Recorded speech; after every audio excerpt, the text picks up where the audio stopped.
Howdy Beans, and welcome back to another exciting episode of the Howdy Beans podcast. I'm your host, Luke the Elder Bean. Hope you're doing well. Hope you're all good. As per usual, today we're going to be looking at Whispers of the Heart from 1995, a continuation of my Studio Ghibli journey. But before we get into all of that, I want to do a bit of housekeeping because I like to keep my house nice and clean. So make sure that you follow me on X, formerly known as Twitter, howdybeans_pod.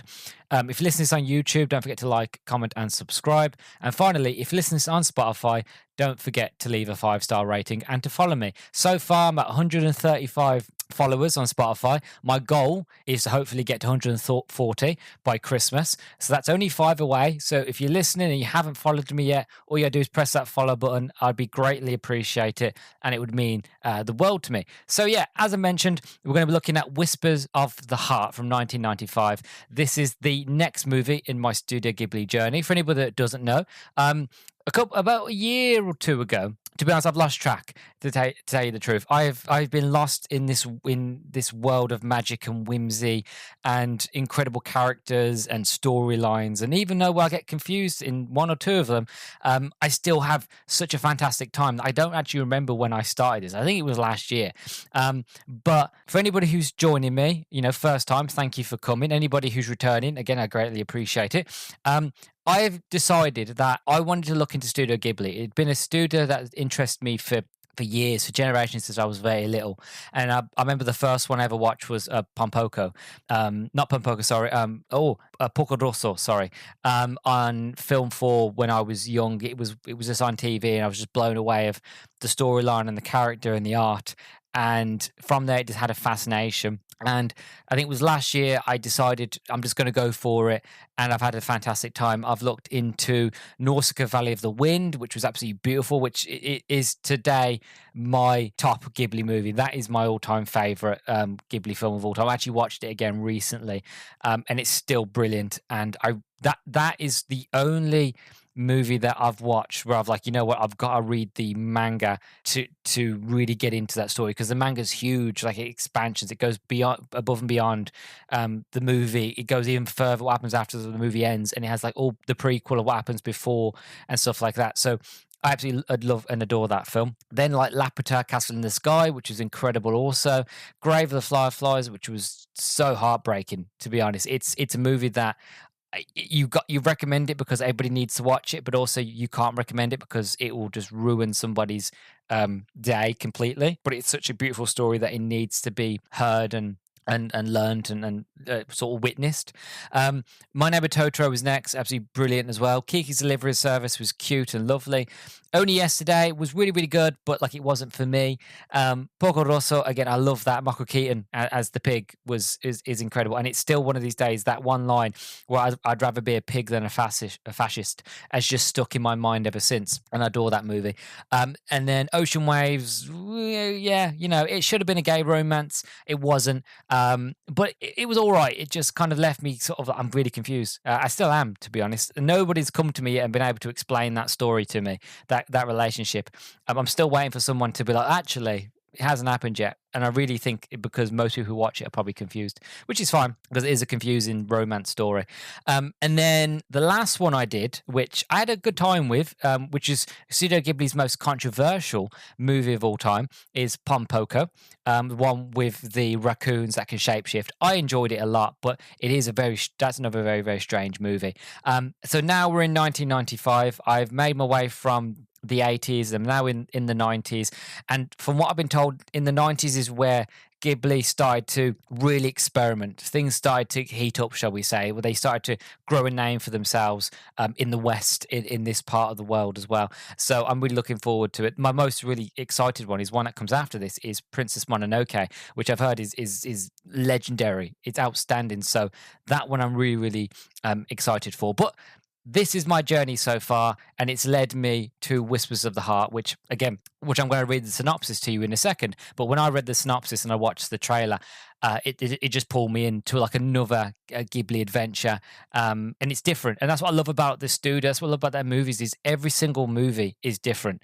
They feel different. They look different. They have the same essence, and the music's different. And even though it's like the same artists and the same lead writers and directors, it still feels brand new. It feels different, and it blows me away that like these were things they were looking at topics and movies like this back in like the 80s and 90s when like you wouldn't get sort of the topics that they were looking at until much later in like the late 90s, early 2000s, or even nowadays. So they were really pushing boundaries, and I absolutely love Studio Ghibli, and it's been an absolute joy so far. But anyway, that's me gushing for a bit. That's kind of give you a sort of a long but short sort of explanation as to what I'm doing here today. As for sort of the movie synopsis, so one thing I will say when I'm talking about the synopsis and when I start looking into the production, I will say this, and I say this every time: I am dyslexic. I struggle with English as it is, so having to say Japanese names and words, I might pause or I might stumble or I might mispronounce them completely. If I do, I greatly apologize. I do not mean to offend anybody. And if I do get it wrong and you are a fan, again, bear with me. I'm one of those people that once I watch the movie and I hear the names being said multiple times, then I'll be able to pronounce them. But just having to read them without knowing how they sound is a real struggle for me. So I just wanted to say that. So if I get anything wrong, I do deeply apologize. Anyway, the synopsis goes as follows. Based on the manga with the same title, this animated film follows Shizuku. Again, if I'm butchering that wrong, I feel like I am, but I don't know. An inquisitive young girl and a voracious reader who longs to be a writer when she grows up. One day she notices that all of her library books have previously been taken out by one Sheiji Amaswa. Amid chasing after a large cat, befriending an eccentric antiques dealer, and writing her first novel, Shizuku aims to find this mysterious boy who may well be her soulmate. So it sounds like a romance to me. It sounds kind of like an adventure story of wanting to be a writer, following your dreams, but also trying to find somebody who is a kindred spirit. You probably have some sort of connection to. So again, that's to me rings all the bells of very, very beautiful, very lovely, and has got me very, very excited. As for the production, so Whisper of the Heart was based on the manga called Mimi o Subaspa. I think like I'm pronouncing that right. Sum As Iba, which was originally created by Ao Hiragi. The manga was serialized in Shuriza Shoujo Manga Magazine Ribbon between August and November 1989, and a single Tankobon volume was released on February the 20th, 1990. The volume was reprinted on July the 15th, 2005. A second manga by the same author titled Mimi o Shushabia Shiwaza na Jikan was serialized in Shinaru's Robin original in August 1995. Again, if I butcher any ways of saying it, phrases, I do greatly apologize. I don't mean to offend anybody. And was released in a single version on February the 20th, 1996. A spin-off of Mimi titled Baron Neko no Danesku was published in March 2002, and an animated film based on that story was released in July 2002 under the name The Cat Returns, which I know is another Ghibli movie, which is a sequel to this, which again, if this is great, that makes me more excited for that one. Anyway, during production, the backgrounds and the fantasy sequences of the film were drawn by Nashoshi Ino, and the woodcut of the imprisoned violin maker was crafted by Miyazaki's son, Kenzu Miyazaki, a professional engraver. The film score of Whisper of the Heart was composed by Jin Nomi. At times during the film, Shizuku translates John Denver's song Take Me Home Country Roads to Japanese for her school's choir club. She writes her own humorous Japanese version of the song called Concrete Road about a hometown in western Tokyo. The songs were originally translated by producer Toshio Suzuki, daughters a Mamiko, with Hayao Miyazaki writing submental lyrics. These songs play a role at points in the story. A recording of Take Me Home Country Road performed by Olivia Newton-John plays during the film's opening sequence. The song was also performed by Shizuku's voice actress Yoko Hoa. Hona. Again, if I butchered any sort of ways of saying anything, I do greatly sort of apologize. I feel like I have butchered that completely. But hopefully you get what I was trying to say. It was a very lovely sort of faithful production. That's basically what I was trying to say.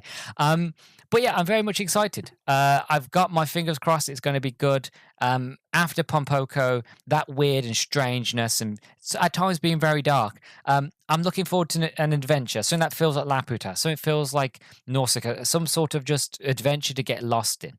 And I love a romance story, and I do love sort of she's a very vivacious reader. I'm a very vivacious reader. I read all the time, so kindred spirits there for me and this character. So I've got something to relate to this character to, and obviously we're all looking for love. We're all looking for our soulmate, our kindred spirits. So I'm very much excited. So without further ado, I'm going to go off and watch Whisper of the Heart, and then when I come back, we're going to talk about my first impressions, talk about the story, maybe the music, art design, give overall thoughts, and then we'll all wrap it up very nicely in a nice, neat bow. So until then, I will see you all in a second.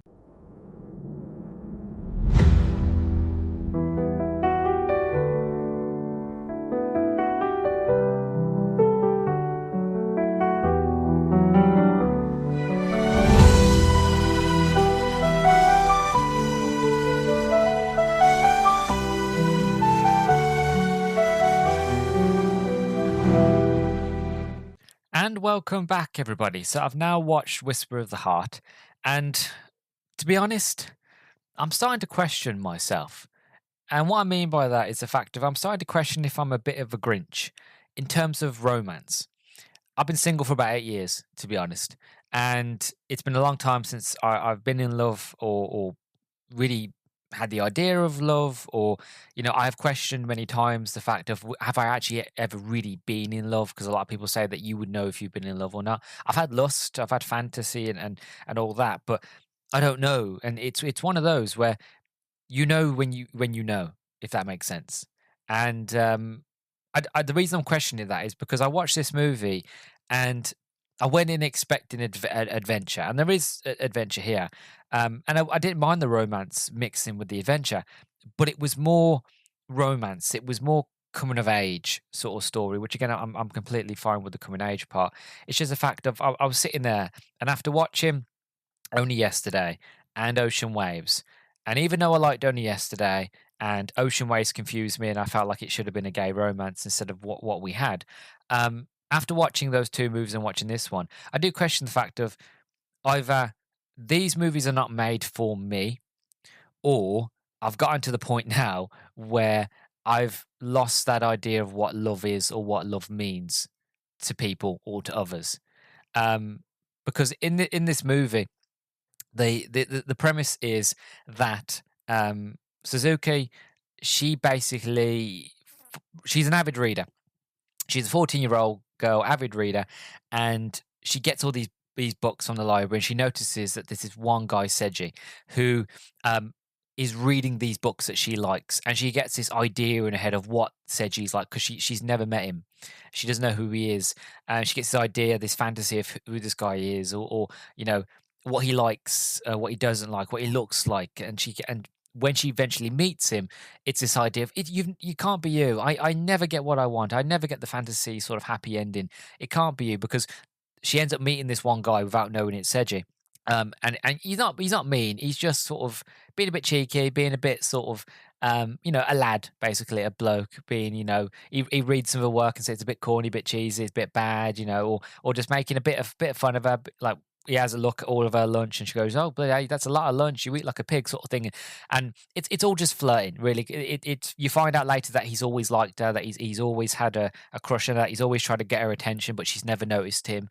And that he sat next to her, he sat across from her at the library, and she's never noticed him. And he even took out a lot of the books that she took out. Because he wanted to kind of get her attention, and finally it did. And then you find out those sort of, it's kind of like negging, really, but in a more sweeter way, where it was like all those things that he was saying, he was really just trying to be charming, really just trying to kind of have a reason to talk to her, really, a bit of flirty banter, really. And it's one of those where it's cute, it's lovely, but I just kind of sat there and was like, I just didn't get it. Because like the film explores themes of creative passion, self-discovery, and sort of the challenges of pursuing one's dreams. Like it's a coming of age story that emphasizes the importance of preservation and sort of embracing imperfections and finding your own path. Um, all those things are absolutely wonderful, and I'll talk about those sort of separately. Obviously, I'm still in my sort of first impressions, um, but it's one of those where I didn't mind the romance if the adventure was there, but there were moments when there was adventure. Like there's this one part like about 16 to 20 minutes in the movie where Suzuki she goes to a an old fashioned sort of antique shop, and she meets this guy, this old man who runs it. And it's actually beautiful. And there's a little story that goes around this antique shop. And then there's this old grandfather clock, which is kind of like Snow White. They've got these gnomes, and then when it strikes 12, this sheep gets turned into a fairy, and then this little king of the gnomes comes up, and it tells a wonderful story. It's really, really nice, and that adventure side of it was beautiful. And I wanted to spend more time in this antique shop, but we don't really. Um, and then through the movie, like you meet the little doll, the Baron, the little cat that's on the poster, and I think, oh god, he's going to come to life. He's going to help her. There's going to be like a moments of like, um, she's going to go into a fantasy world trying to figure out who this boy is, who this guy is, and the cat, no, the cat is going to help her, or like 'cause she finds a cat on the train, she follows it, and it leads her to this antique store. This little cat called Moon. And I thought, oh, is that cat going to turn to the Baron? Is it like a spirit? And like my mind was going on ready for like this adventure. Like I'm ready to go on this adventure, and it never really comes. It does come eventually at the end in little spurts. Um, there's a moment where Suzuki, she basically, um, while talking to Seiji and getting to know him, she basically learns that he wants to leave school, not go to high school, and that he wants to go study in Italy, and he wants to become a violin maker, and that's his passion. That's what he wants to do. Um, he's going to go over there to Italy, and that's his passion. That's who he's going to follow. And Suzuki's like, well, I don't really have one of those. I don't really have a passion. And then she goes, well, I love to write. I'm an avid reader. I've always wanted to write for a living. That's what I'm going to do. It's my passion. So that sort of takes over her life. And she starts writing a story. She puts a lot of her emotions in how she feels about Seiji and her feelings, again, not really understanding them and putting them all down into words, but telling it in a way as the Baron, as the cat, trying to find his lost love in this really epic, wonderful, gorgeous fantasy sort of world. And there's one part, about an hour and 16 or so minutes into the film, where you go into the book, and Suzuki is there with the Baron, and he's alive, and it's Carrie Lewis, I think his name is, who is a wonderful actor, and he's a brilliant voice actor. Princess Bride, he was in The Princess Bride, and he does the voice of the Baron, and you're in this incredible world. It's absolute non-stop, like perfect Ghibli experience. Reminds me of Laputa.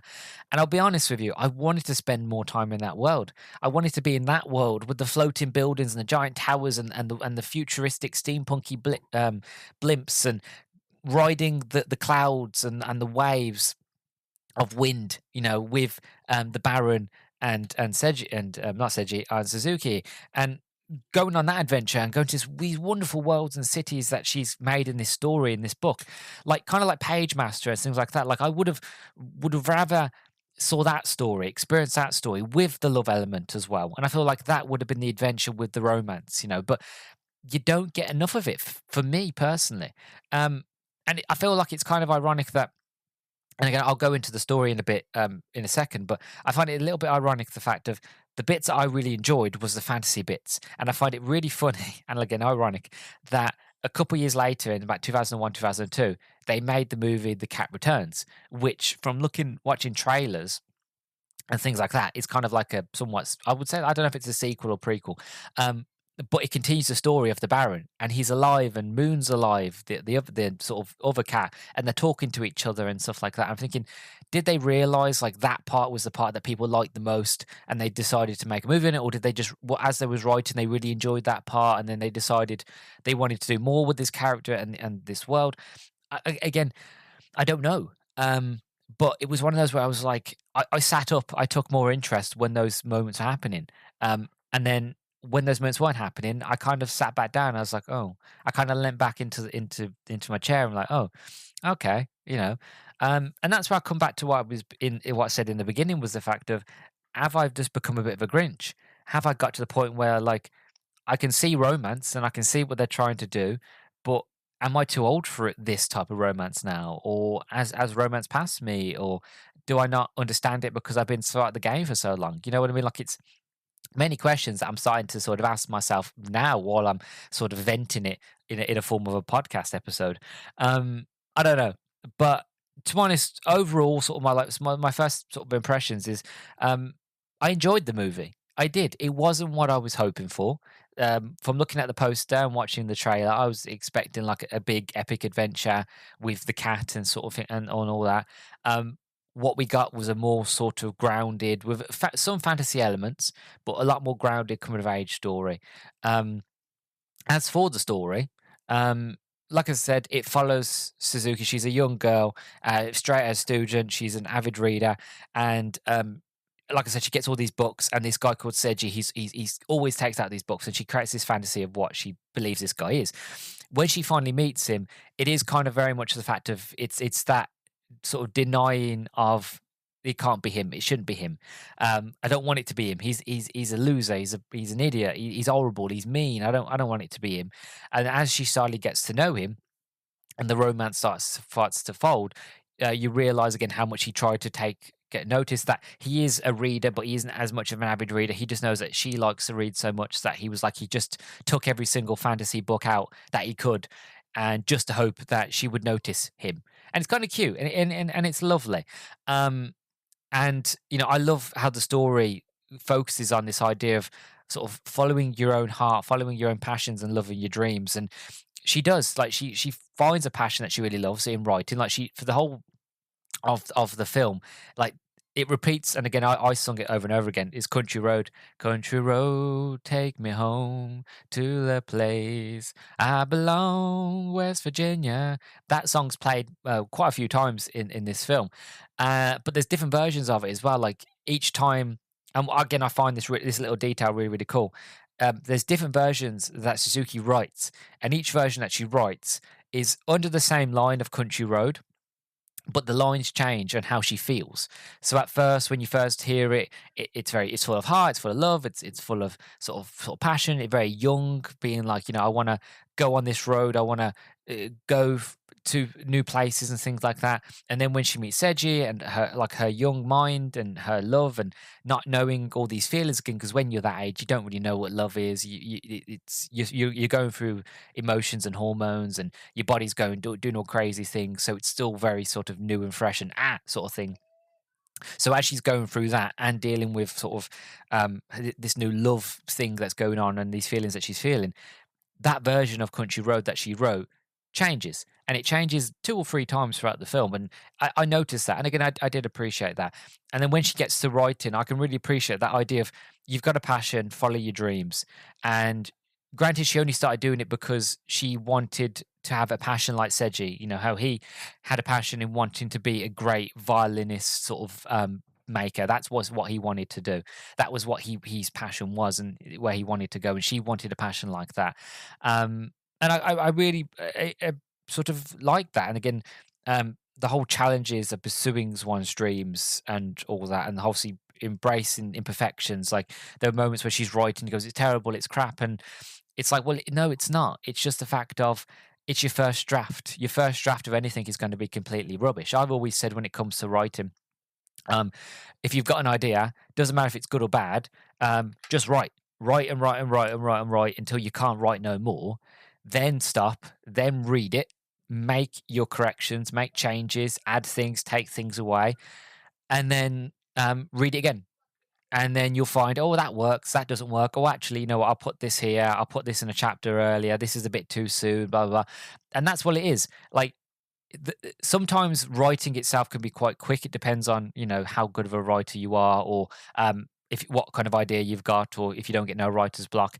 The longest part is actually the editing process, because you've built a world, and now you've got to take it apart, fix certain things, change things around, add sort of take away sort of things, and then you read it again, then you're editing, then you're reading, then you're editing, and you might never be fully happy with it. It might never be fully be perfect, but there's always be a time where you've got to stop touching it. You've got to leave it alone. You've got to step back, go away, maybe come back sometime later, then have a new fresh look. Maybe you make a few changes, maybe you won't, but eventually you've got to stop touching it. You've got to leave it alone, and then you've got to push it off into the world, and hopefully people will enjoy it and love it as much as you did coming up with the world and creating it and going for that all that sort of time and effort that went into writing and editing sort of thing. So again, somebody who writes themselves, like I'm currently writing a book, 4 years in the process.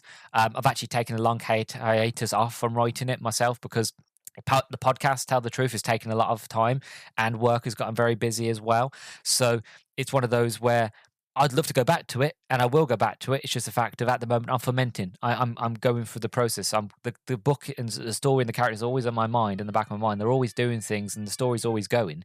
It's just one of those where other things have got to be done first, but I would always sort of come back to it and stuff like that. So it's perseverance. It's that constant like working on it and working on a dream. And it's not just writing; it's everything and anything that you work on in life. To be honest, like if you have a passion for something, follow it. Again, podcasting. If you listen to this and you're a podcaster, my main sort of piece of advice I give to everybody, and I'll give to sort of you guys listening, is the fact of it doesn't matter if it's successful. It doesn't matter if it does really well or it doesn't, or one episode does well and the others don't. What matters at the end of the day is the fact of you keep that love and that passion. People will keep coming back because for you. For and the topics will interest them, but they'll come back for the voice. They'll come back for the person that is on the other end, who's talking, who they're listening to. They'll come back for you. And if you lose that passion, if you lose that drive, the viewers will hear that in your voice, in your way, in your mannerisms, and you won't sound like yourself. And eventually they will go. So keep the passion, keep the creativity, keep the want. You know what I mean? Do topics that you want to do. Like, you know, I've said it many times. I don't do topics that are very popular, and that's probably why my podcast is not really successful, because I don't do the big popular topics that I know are going to get loads of views and loads of downloads and loads of follows and stuff. Like I could do, but I don't want to, because I want to do topics that I really have a lot of passion for, or things that I feel like are great but people aren't talking about, and things like that. So do what makes you happy. Do what makes you know that you've got a lot to talk about, that you really enjoy. Topics that make you just cheer up when you talk about them, even if it's completely bad. You'll find something fun to talk about because you enjoy it. You know what I mean? So and it can be broken down for every sort of passion. Just follow something find something that you love and pursue it. And only you will know when it's time to stop. No one else can make you stop. It's you who has to decide when the bus stops and when you get off. You know what I mean? So you've just got to find that passion, and then you'll know when it's time to keep going or to stop. Really, no one else can. And those moments I really appreciate it in this story. It's just the romance bit is what, and I hate to say it, but kind of bored me, because I wanted the adventure and the romance. But I got was just the romance with a tiny bit of adventure, and it was a little bit disheartening to me, to be honest. And it's a shame. It really is, because the music is gorgeous. You know, as always, the music and the art design, as always with a Ghibli movie, they go hand in hand. They work perfectly. The music is gorgeous. The visuals are gorgeous, and just and it's nice and interesting for me to see what Tokyo, or not even Tokyo, just Japan looked like in the 90s. Like even in the 80s, the cars that they drove, the way the cities looked, the way that shops looked, the way magazines and that looked. Because obviously, I've seen a lot of photos where people have gone, like there've been like two photos. This is Ghibli, this is real life, and they're a complete shot for shot. The most famous one I think is from Spirited Away, where it's a single sort of train carriage on like a single platform with like I think greenery and like hills behind it and things like that. And then you've got like the Ghibli version, and then you've got the real life version, and they look exactly the same. To be honest, even like down to the carriages the same color all these years later and stuff like that. Like, so I love seeing those real world sort of peeks into the past of like, this is what Japan looked like. This is what Japanese society looked like back in like the late 80s, the early 90s. And that's why I keep liking watching these movies, because I'm still finding things to enjoy. And that's kind of what brings me almost to like the overall thoughts really with this movie, was the fact of, even though with this film with the romance, it didn't really hit to me, and I'm still sort of questioning, am I a Grinch or not when it comes to romance? Hopefully, I'm not, but I don't know. I'm still questioning that. Despite that, and sort of despite not getting as much adventure, I'm still finding things with this movie, with Only Yesterday, with Ocean Waves, that I can still sit and go, you know what? Even though that movie wasn't for me, even though it didn't do what I was hoping for, or it didn't go in the direction what I was hoping for, um, it's still beautiful. It's still gorgeous. It's might not be a movie that I'd come back to, but it's still one that I can go, you know what? I appreciate it for the detail. I can appreciate it for those small bits of adventure. I can appreciate it for the music. I can appreciate it for the themes. That whole again with this movie, following your dreams, the sort of preserving yourself and preserving things that you love. The whole idea of just finding a passion and stuff like that. Again, that's why I do my podcast, is because I found a passion in wanting to talk about things that I love, and I decided to funnel that through the medium of a podcast, basically. So I live that. You guys listening, if you do podcasting, you live that. Or if you have other passions, you're living that as well. So it's something that we can all relate to and really connect with, which again is absolutely wonderful and beautiful. And this is the thing with Ghibli, is the fact of no matter what, if it's for you or if it isn't for you, you can still find something to appreciate. And there's not many movies and and that you can say does that. You can watch a movie and you can be like, oh, I can see what they're trying to do, but it wasn't for me. Oh, it was beautiful, but or like the story was all right, but the characters, no, you know what I mean. But with Ghibli, it's a fact of you'll always find something to enjoy. There'll always be some sort of enjoyment. There'll be something either in the messaging, in the characters, or the story, or the world building, or the art and music, whatever. That will always bring you back home to think, you know what? Yeah, it might not have been for me, but it spoke to me, or there was some part of it that was just je ne sais quoi, you know. Like I said, I would have liked this movie to spend more time in the antique store. I would have liked a whole movie in the antique store. I don't know if Ghibli has done it, but I would love to watch a Ghibli style movie that's all in and sort of an antique store, and it's kind of like Pinocchio, where all the antiques come to life, and each one of them got their own little personality and go on little adventures. Maybe like you've got, again, I'm thinking off the top of my head, but you've got like little sort of old tin soldiers, and they keep playing war and things like that. And then you've got sort of like a bagpuss sort of cat, old fashioned cat and stuff like that. And very much like a toy shop, sort of the all vintage toys and things, and like those old plates that used to have like murals on, they come to life and stuff like that. Like Toy Story, Bagpuss, those sort of ideas, but like in an antique store that was Ghibli-fied, and that they went on adventures and they told stories, like that would be wonderful. And that, again, in a way, that's what I was kind of hoping for, with the cat, with the Baron, and the moments that you did get was absolutely wonderful. Like I was awestruck. I was like, this is what I was waiting for, and I was hoping that the movie would change tone and like go from like a real world setting to the second half would be this whole fantasy setting, and that it doesn't.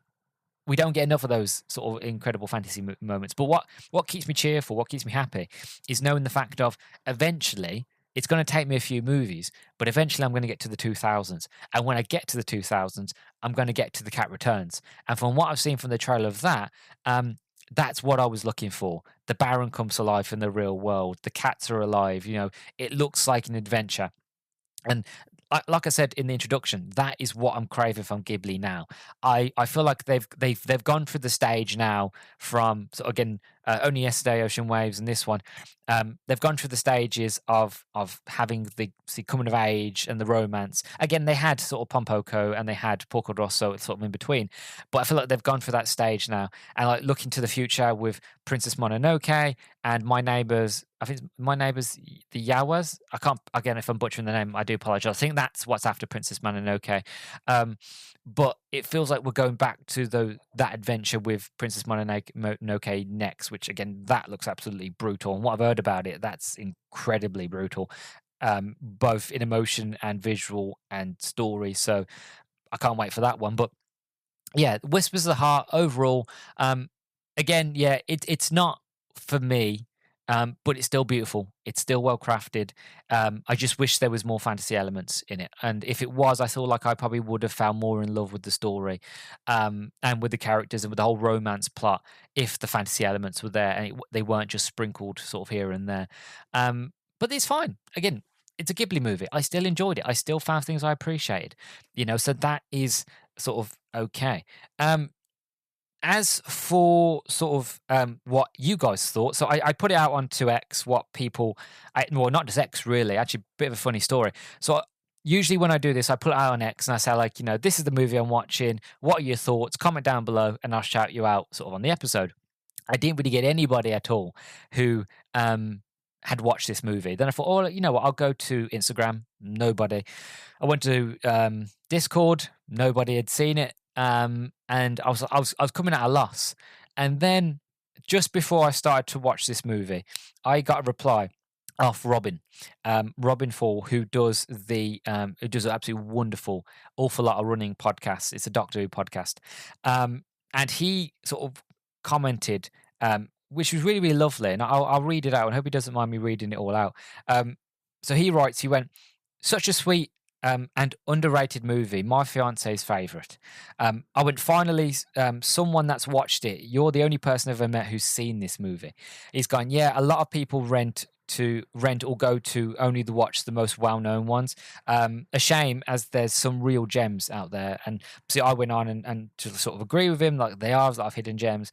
And then he posted a lovely photo, which I'm guessing is his hand and his fiance's hand, with rings. And he basically writes, he goes, even planned on originally proposing outside the recreated house at the Studio Ghibli park in Japan. That recreated house, by the looks of it, is the same antiques store that's in the movie in Japan, but did so the day before instead. And I think that's absolutely wonderful and beautiful. And that is the romance. That's the loveliness. And when I saw that, that really did warm my heart. And again, that makes me question the fact that maybe I haven't lost that. Maybe I'm not a Grinch. Maybe I haven't lost that love in me after all. But that was really lovely. I just wanted to share that from Robin. And again, thank you very much for Robin for sort of sharing that with me. And again, please do, if you're a Doctor Who fan, check out the awful lot of running Doctor Who podcasts. They're in a hiatus at the moment after the current sort of season ended. But they've got a lot of episodes in their back catalogue. So if you want to check them out, sort of please do.